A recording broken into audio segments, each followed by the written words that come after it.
नमस्कार साथियों, सत्यम institute of technology Beawar के यूट्यूब चैनल में मैं पिंकेश गर्ग आपका एक बार फिर से बहुत बहुत स्वागत करता हूं। आज हम basic electronics E201 semiconductor devices की यूनिट 1 के पार्ट 2 में full wave rectifier, bridge rectifier के बारे में पढ़ेंगे। इसमें आज हम पढ़ेंगे full wave rectifier. Full wave rectifier में दो डायोड का यूज़ किया जाता है।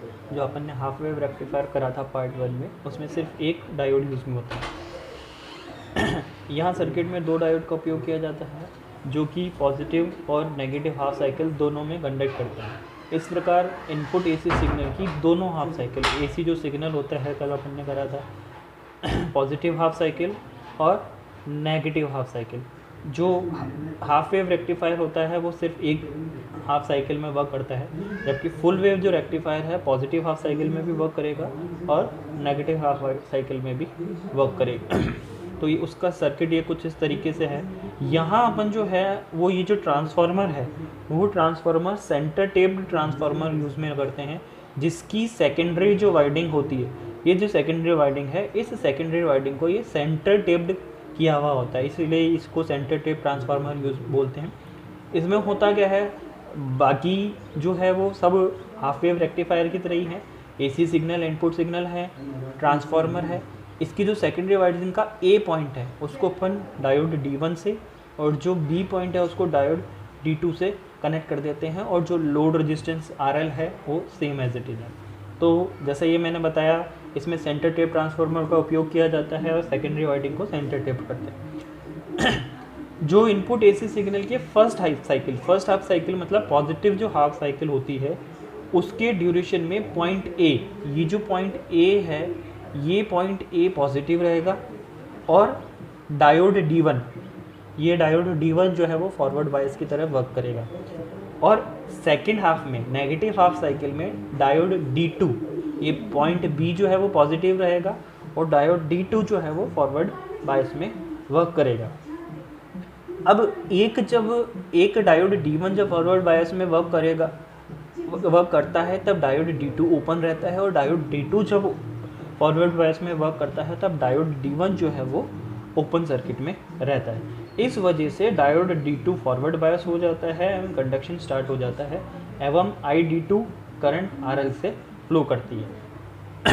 जब ए पॉइंट पॉजिटिव होगा, डायोड D1 कंडक्ट करेगा, तो ID1 जो है वो RL से करंट फ्लो होगी, और जब डायोड D2 वर्क करेगा तब ID2 करंट फ्लो होगी और RL के थ्रू करंट बनाएगा।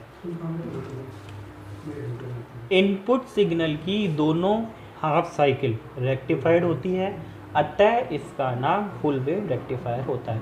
इसी वजह से, क्योंकि पॉजिटिव हाफ साइकिल और नेगेटिव हाफ साइकिल दोनों में यह कंडक्शन करती है, इसी वजह से इसका नाम फुल वेव रेक्टिफायर बढ़ा है। अब जैसे कल अपन ने हाफ वेव रेक्टिफायर की एफिशिएंसी की कैलकुलेशंस करी थी, आज भी अपन फुल वेव रेक्टिफायर की एफिशिएंसी की कैलकुलेशन करते हैं। एफिशिएंसी की फॉर्मूला PDC/PAC × 100, जो भी कल हाफ वेव रेक्टिफायर में करा था। PDC का फॉर्मूला होता है I2DC × RL। यहाँ जो IDC की वैल्यू होती है वो होती है ट्वाइस Im/π, उसका स्क्वायर × RL। और PAC जो RMS वैल्यू होती है इनपुट करंट की, I² RMS या IRMS square, RS + RF + RL, तीनों जो रेजिस्टेंस है उनका सम, और IRMS की वैल्यू Im/√2 का स्क्वायर। इनसे जब अपन कैलकुलेशंस करते हैं, ये सारी जो कैलकुलेशंस करेंगे, PDC की वैल्यू यहाँ से रख ली अपन ने, PAC की वैल्यू यहाँ से रख ली अपन ने, उसके बाद में जब अपन इनकी मैथमेटिकल कैलकुलेशंस करते हैं, इसका स्क्वायर करके 4 हो जाएगा, Im²/π², यहाँ Im²/2, और 2 ऊपर जाके 4 से मल्टीप्लाई होके 8 हो जाएगा। इस तरीके से फिर I2M से I2M जो है वो कैंसिल आउट हो जाएगा। यहाँ अपने पास 8/π² × RL, RF + RS + RL × 100 बच जाएगा। इसके बाद में अपने पास आता है ये 8/π²।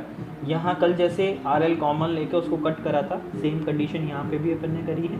1/1 plus R F plus R S upon R L.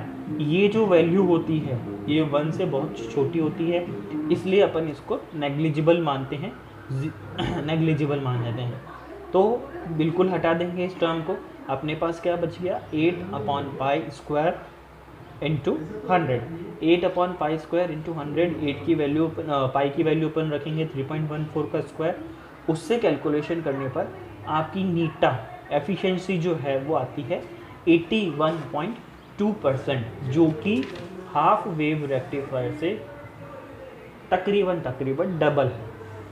और अब अपन इसके बात करते हैं रिपल फैक्टर की। जो हाफ वेव, कल रिपल फैक्टर के बारे में पढ़ रहा था। रिपल फैक्टर एक रेक्टिफायर का बहुत अच्छा और बहुत इंपॉर्टेंट टॉपिक होता है। रिपल फैक्टर हमेशा कम से कम होना चाहिए, किसी भी रेक्टिफायर का रिपल फैक्टर कम से कम होना चाहिए, जिस वजह से जो अपन एसी को डीसी में कन्वर्ट करते हैं और एसी रिपल्स या एसी के जो पीक्स होते हैं वो आउटपुट पर अपने पास आ जाते हैं, वो कम से कम आने चाहिए, उसको रिपल फैक्टर कहते हैं। तो रिपल फैक्टर यहाँ पे भी IRMS अपॉन IDC का स्क्वायर -1। अब फुल वेव रेक्टिफायर में IM/√2 IRMS की वैल्यू, IDC की वैल्यू यहाँ पे ये 2IM/π होती है। सेम उस फॉर्मूले में रखेंगे। कैलकुलेशन करने के बाद में IM² से IM² कैंसिल आउट हो जाएगा। अपने पास जो फाइनल रिपल फैक्टर आएगा वो आएगा 0.482, जो कि हाफ वेव रेक्टिफायर से आधा है।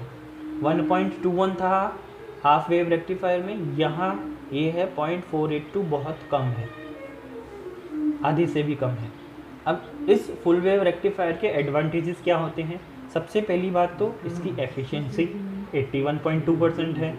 दूसरा, जो रिपल फैक्टर है वो 0.482 है। और there is a need of a centre tap transformer. बस ये चीज़ ज़रूरी है। एक डिसएडवांटेजेस अपन इसको बोल सकते हैं कि इस फुल वेव रेक्टिफायर को बनाने के लिए हमें सेंटर टेप ट्रांसफार्मर की ज़रूरत पड़ती है।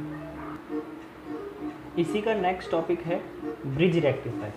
2 रेक्टिफायर अपन कर चुके हैं, half wave rectifier, full wave rectifier. अगला आता है आपका ब्रिज रेक्टिफायर। ब्रिज रेक्टिफायर में और फुल वेव रेक्टिफायर में कोई बड़ा डिफरेंसेस नहीं होता है। यहाँ मेन डिफरेंस क्या है, यहाँ अपन 4 डायोड्स का, 4 पीएन जंक्शन डायोड्स का यूज़ करते हैं। Diode D1, diode D2, diode D3 और डायोड D4। और इनको एक ब्रिज की फॉर्म में कनेक्ट करते हैं, सेतु की फॉर्म में कनेक्ट करते हैं। यहाँ जो ट्रांसफार्मर की सेकेंडरी वाइंडिंग है, ट्रांसफार्मर की जो सेकेंडरी वाइंडिंग है उसके जो 2 कॉर्नर्स है उसको अपन पॉइंट ए और पॉइंट बी से कनेक्ट कर देते हैं। जो 2 डायोड हैं उनके कॉर्नर से कनेक्ट कर देते हैं। और जो लोड रेजिस्टेंस के 2 कॉर्नर बचे हुए, जो ब्रिज के 2 कॉर्नर्स है, उसको अपन सीधे लोड रेजिस्टेंस से कनेक्ट कर देते हैं। तो ये ब्रिज के नुमा बनता है, इस वजह से इसको ब्रिज रेक्टिफायर बोला जाता है। यहाँ पे इनपुट एसी सिग्नल की पॉजिटिव हाफ साइकिल के ड्यूरेशन में डायोड D1 और D2, जब अपन पॉजिटिव हाफ साइकिल चलाएंगे, ये वाली पॉजिटिव जो हाफ साइकिल अपन जब चलाएंगे, तब डायोड D1 और D2 फॉरवर्ड बायस में वर्क करेगा। और ये जो डायोड D4 और डायोड D3 है ये ओपन सर्किट की तरह वर्क करेंगे, मतलब यहाँ ये नहीं होंगे, ओपन सर्किट की तरह वर्क करेंगे। तब जब करंट होगी वो यहाँ से यहाँ फ्लो होगी, यहाँ से यहाँ फ्लो होगी, यहाँ से यहाँ फ्लो होके इस तरीके से ये करंट का फ्लो होगा। तो ये इस तरीके से पूरा अपना पाथ बनता है, क्लोज सर्किट बनेगा। तो ये तो हो गई पॉजिटिव हाफ साइकिल की बात। जब अपन नेगेटिव हाफ साइकिल की बात करेंगे तो नेगेटिव हाफ साइकिल के अंदर जो आपका लोड D4, डायोड D4 और डायोड D3 वो कंडक्ट करेंगे नेगेटिव हाफ साइकिल के अंदर। जब ये वाली नेगेटिव हाफ साइकिल वर्क करेगी तो दूसरा डायोड D4 और डायोड D3 कंडक्ट करेंगे और इनकी जो सप्लाई होगी वो इस तरीके से वर्क करेगी।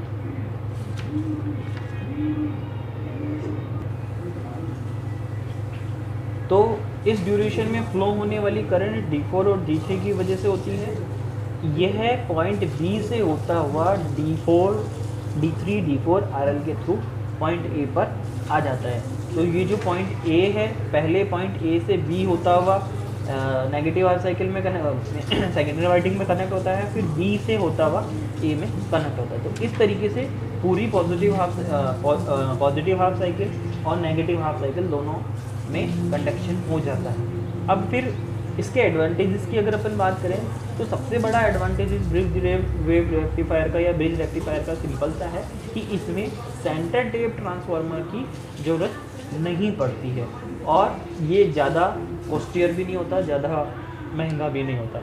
इसके कुछ डिसएडवांटेजेस भी हैं। ये एक की डिसएडवांटेजेस मेन है, यहाँ पे 4 डायोड का यूज़ कर सकते हैं और 2 diode are conducting at a time, मतलब एट अ टाइम किसी पर्टिकुलर टाइम ड्यूरेशन में 2 डायोड ही वर्क जो है करते हैं। ये सारी चीज़ें होने के बाद में तीनों रेक्टिफायर्स को पढ़ने के बाद में अपन इसकी वेव फॉर्म्स का कंपैरिजन देखते हैं। सबसे पहले जो हाफ वेव रेक्टिफायर था, उस हाफ वेव रेक्टिफायर का वेव फॉर्म्स देखेंगे तो ये जो इनपुट वोल्टेज अपन ने दी थी एक साइन वेव है पूरी। उसके बाद में जो लोड वोल्टेज और लोड करंट, ये लोड वोल्टेज है और ये लोड करंट है, तो उसमें सिर्फ half cycle, positive half cycle में ही कंडक्शन हुआ है। ये जो नेगेटिव हाफ साइकिल है वो आपकी मिसिंग है। इसी तरीके से जो फुल वेव रेक्टिफायर है, फुल वेव रेक्टिफायर में ये आपकी पूरी पॉजिटिव हाफ और नेगेटिव हाफ साइकिल एक साइन वेव है। ये जो करंट है आपका ID2 और ID1 दोनों करंट, ये ID1 है, एक बार आपका पॉजिटिव हाफ साइकिल में हुआ, एक बार आपका नेगेटिव हाफ साइकिल में कंडक्शन हुआ। तो इस तरीके से जो लोड करंट है वो पूरी हाफ साइकिल में या पूरी साइकिल में 0 से पाई, पाई से 2 पाई, 2 पाई से 3 पाई, 3 पाई से 4 पाई पूरी साइकिल में वर्क करेगी और आपके आउटपुट जो है वो देगी। थर्ड आता है आपका ब्रिज रेक्टिफायर। ब्रिज रेक्टिफायर के अंदर जो आपकी एक वेवफॉर्म है, उस वेवफॉर्म में दोनों ID1 और ID2 करंट होगी। यहाँ जो अपनी ये वेवफॉर्म है, इससे अपन देख सकते हैं जब पॉजिटिव हाफ साइकिल आया D1 और D2 ने कंडक्ट करा, नेगेटिव हाफ साइकिल आई जब D3 और D4 ने कंडक्ट करा, वापस से जब पॉजिटिव हाफ साइकिल आई तो D1 और D2 ने कंडक्ट करा। इस तरीके से ये साइकिल्स जो हैं वो चलती है। यहाँ 2 हाफ साइकिल्स, एक पॉजिटिव और एक नेगेटिव हाफ साइकिल ने वर्क करना स्टार्ट किया। नेक्स्ट वीडियो में अपन इन तीनों के बीच में कंपैरिजन देखेंगे, क्या कंपैरिजन तीनों में होता है। Thank you.